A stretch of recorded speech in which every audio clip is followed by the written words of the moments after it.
네, 오늘 장을 명쾌하게 저격해보는 람 기자의 3시 40분입니다. 네, 안녕하세요. MTN 증권부 김혜람 기자입니다.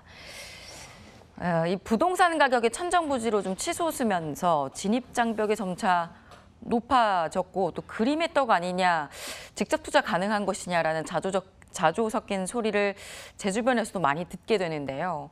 직접 투자는 좀 어려울 수 있어도 이제 부동산 간접 투자 상품인 리츠, 그중에서 공모시장에 상장하는 상장 리츠가 올해부터 기지개를 켜고 있어서 이 소식 좀 전해드리겠습니다. 우리나라 리츠는 해외와 다르게 사모 리츠와 부동산 펀드 위주로 부동산 간접 투자 상품이 발달했었는데요. 그런데 앞으로 공모시장에 상장할 리츠에 대해서도 투자할 기회가 좀 많아질까요? 살펴보겠습니다. 리츠는 주식 발행을 통해서 다수의 투자자들로부터 자금을 모으고 부동산이나 부동산 관련 상품에 투자한 뒤에 그 뒤에 생긴 이익을 되돌려주는 투자 회사입니다. 이 결산 때마다 주주들에게 배당 가능 이익의 상당 부분, 통상적으로 90% 이상을 리츠들은 의무적으로 배당을 하고 있습니다. 이렇듯 가장 먼저 고배당을 좀 리츠주를 통해서 기대할 수 있겠고요. 또 부동산 가격 상승에 따른 시세 차익도 기대해 볼 수 있습니다. 여기에 사실 리츠는 대부분 대형주는 아닙니다. 그런데 대형주 비슷하게 변동성이 높지 않은 어느 정도 안정적인 주가 흐름을 가지고 있고 또 소형, 중소형주의 특징인 높은 수익률도 기대할 수 있다라는 장점이 있습니다. 우리나라의 상장 리츠는 현재 6개인데요. 합산 시총이 6천억 원밖에 되지 않습니다. 해외와 좀 비교를 해보면 해외에서는 이 리츠주들이 상장 주식 시총의 5% 이상을 차지합니다. 미국의 경우를 보면 60년이라는 리츠 시장 역사도 좀 길고요. 리츠주들의 시총이 1.2조 달러, 우리나라 돈으로 환산을 하면 1,350조 원에 달합니다. 우리나라도 1,800조 원 규모인 코스피 시장 기준으로 좀 생각을 해보면 단순하게 계산을 했을 때 50조 원대의 리츠주 시총이 형성될 수 있다, 이런 단순 계산도 가능합니다. 그런데 현재 규모는 6천억 원에 불과한 수준입니다.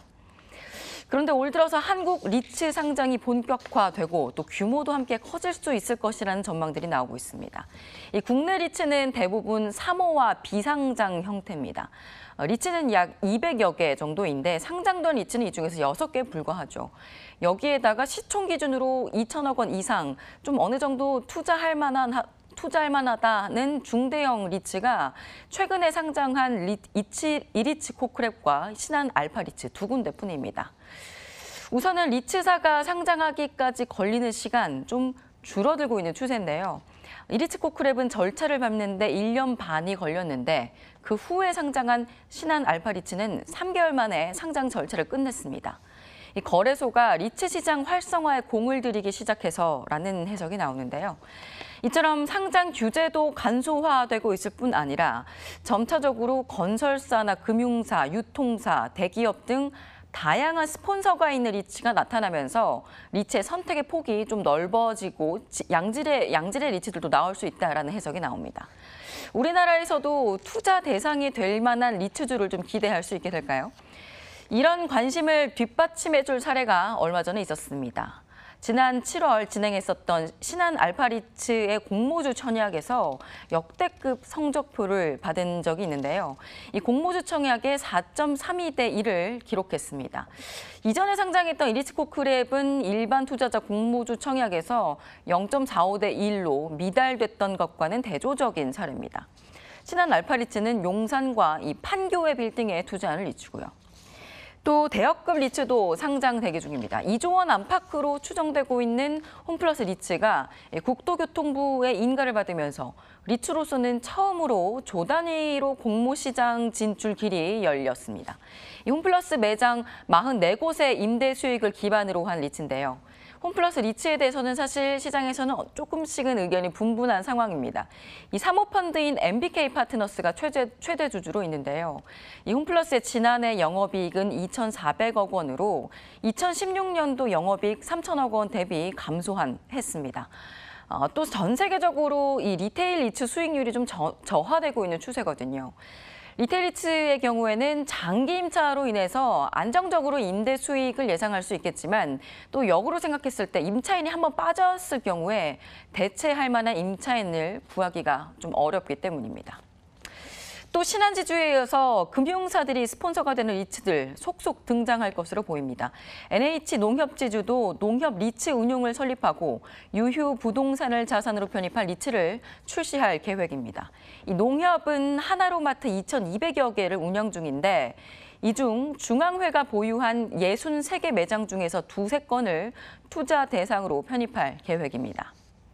이 투자자들이 일단 이 리츠주에서 기대할 수 있는 가장 첫 번째는 높은 배당입니다. 일본의 상장 리츠 대부분이 매 결산마다 중장기 예상 배당금을 제시하고 있는데요. 최근에 상장한 이리츠코크랩과 신한 알파리츠도 각각 2023년과 2025년까지 앞으로 굉장히 수년간의 예상 배당 수익을 제시하고 있습니다.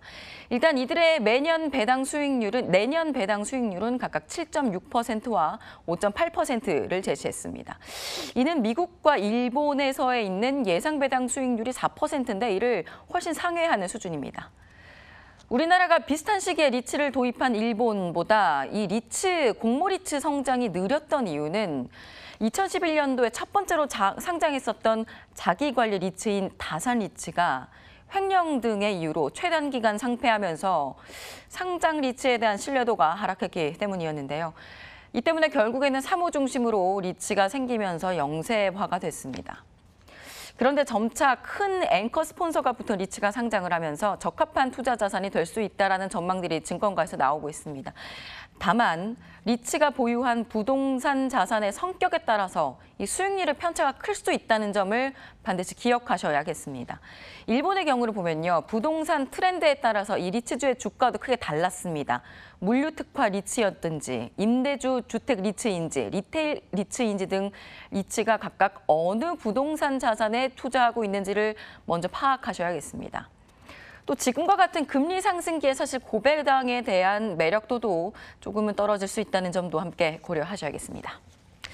네, 이번에는 개장 전에 알았으면 좋았을걸 시간입니다. 다음 주 스케줄을 보니까 좀 숨가쁘게 돌아갈 것으로 보이는데요. 18일에는 금융통화위원회의 8월 의사록이 공개가 됩니다. 이 금리를 동결한 가운데 위원별로 성향이 어떻게 다른지를 좀 파악할 수 있을 것 같고요. 또 같은 날부터 다음 달 5일까지는 유엔 총회가 열립니다. 이 비핵화 이행과 종전 선언 여부에 대한 각 나라들의 입장에 관심이 쏠리고요. 또 18일부터 20일까지는 제3차 남북 정상회담이 있습니다. 다음 주 주식시장의 남북경협주의 추이를 좀 유의하셔야겠습니다. 또 19일에는 ECB 드라기 총재 연설이 있습니다. 이탈리아의 정치 불확실성이 부각되고 있는 상황이죠. 또 ECB 통화 정책에서 좀 특별한 시그널이 나올지도 봐야겠고요. 20일에는 한국 금융 안정 상황 점검 회의와 일본의 자민당 총선이 있습니다. 지금까지 람 기자의 속 시원한 3시 40분이었습니다.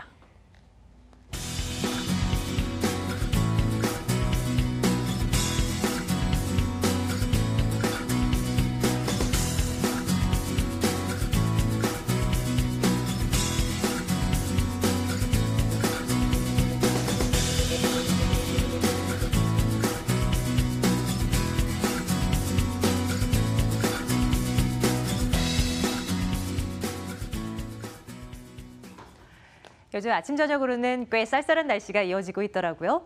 건강 챙기는 주말, 즐거운 주말 보내고 오시길 바라겠습니다. 저희는 월요일에 다시 뵙겠습니다. 여러분 고맙습니다.